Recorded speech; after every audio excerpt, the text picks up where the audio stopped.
Сәлем достар, бүгінгі видеода біз сіздермен бірге жолақты пирог, яғни зебра пирогын әзірлейтін боламыз. Видеоны соңына дейін көріп лайк басып, комментарий қалдыруды ұмытпаңыз. Дайындалуы өте тез, әрі дәмді пирогты бірге әзірлейік. Зебра пирогын әзірлеуге кірісеміз. Ол үшін бізге 250 грамм қант, 10 грамм разрыхитель немесе ас содасын қолдансаңыз болады, және де 3 дана жұмыртқа емес, және де 250 грамм ұн қажет.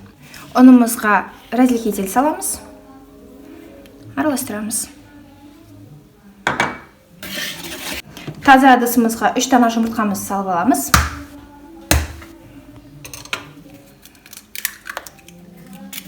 Үш дана жұмыртқамызды салып алдық. Венчикпен араластырамыз. Мұнда қантымызды саламыз. Жақсылап араластырамыз.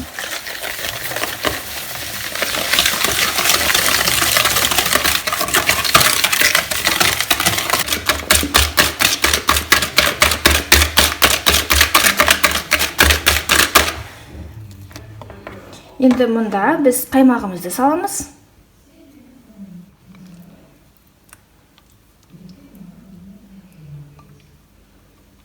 Бұл рецепт менің арнамдағы қайталау рецепт, яғни алдын бұл пирогтың рецепті болған. Одан кейін осы пирогтың рецептісін қыздар өте көп жасап көрген, өте дәмді шыққан.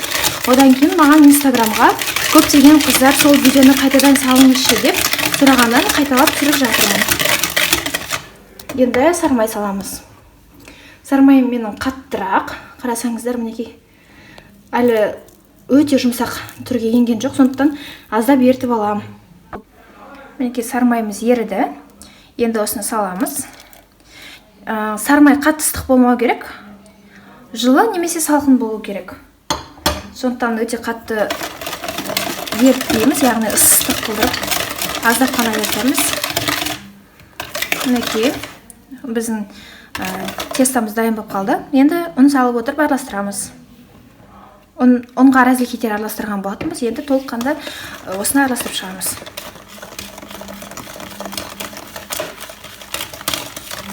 Бүгін аңғарсаңыздар, ешқандай миксерді, ешқандай аса қиын нәрсені қоспай, жай ғана пирог жасап жатырмыз.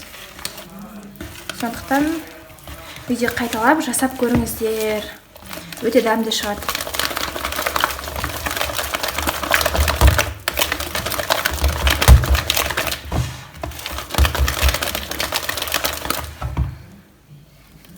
Мінекей, қоюлығы орташа қоюлық, қатты сұйықта емес, қоюда емес болу керек.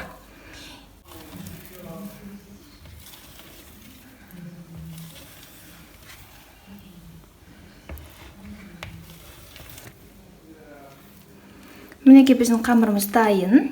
Енді осыны 2 бөлікке бөлеміз.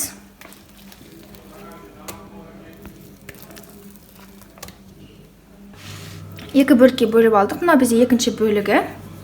Енді мұнда какао ұнтағын саламыз.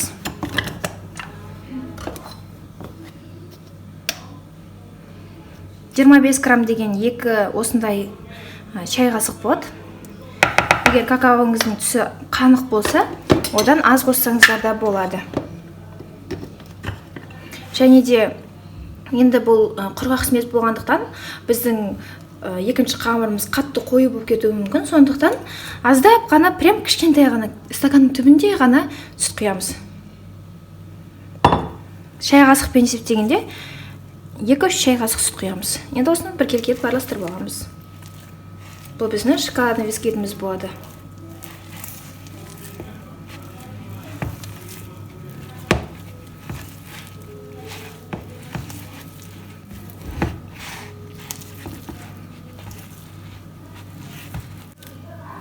Мінекей, бір келкі болды.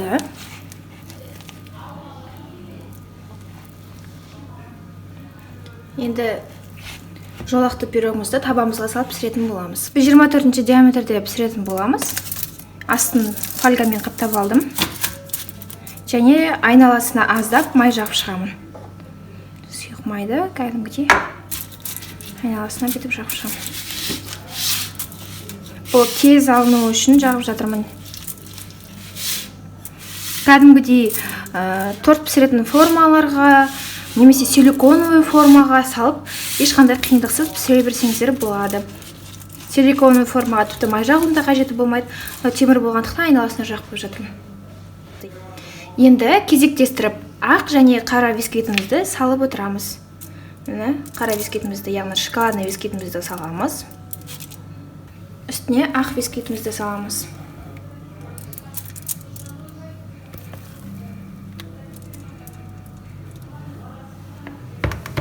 Тағы да шоколадный бисквит саламыз.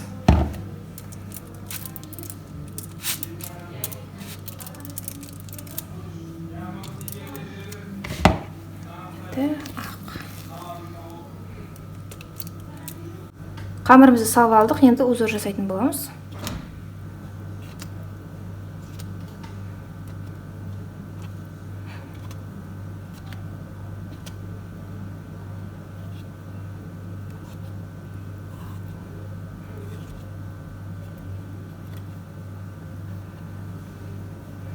Енді пешке салып 200 градуста 15-20 минут пісіреміз.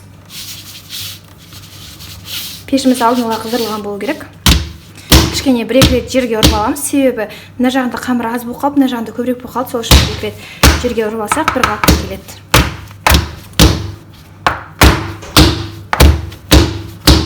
Мінекей бір қалыпқа келген сияқты. Енді қыздырған пешімізге салып пісіреміз. Тура ортасына қоямыз пешті.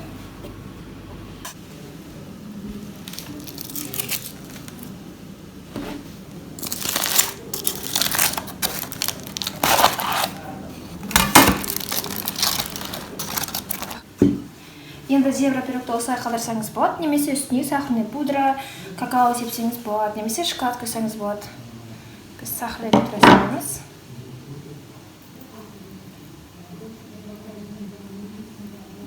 Видеоны түнде түсіргендіктен үйде жарық аз болғандықтан өте темный сияқты шығып жатыр. Негізінде пирог өте әдемі түсте. Ал камерада қарасаң темный түсет сияқты болып тұр. Және дастарханға ұсыну үшін тарелкамызды дайындап аламыз. Тарелканың шетіне вилка қоямыз да, аздап какаомен әсемдесек болады.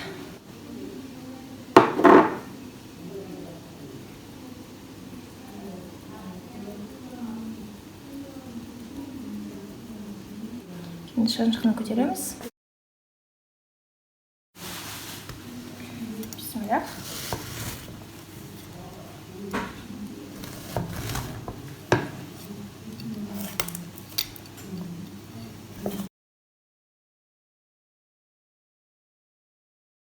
Сонымен достар, біздің пирогымыз дайын. Сіздер де үйде қайталап жасап көріп, өздеріңізді жақындарыңызды дәмді тағамдармен қуантыңыздар. Сіздермен бірге болғанмен Құралай Орынбасарова. Келесі видеоблогта жүздескенше.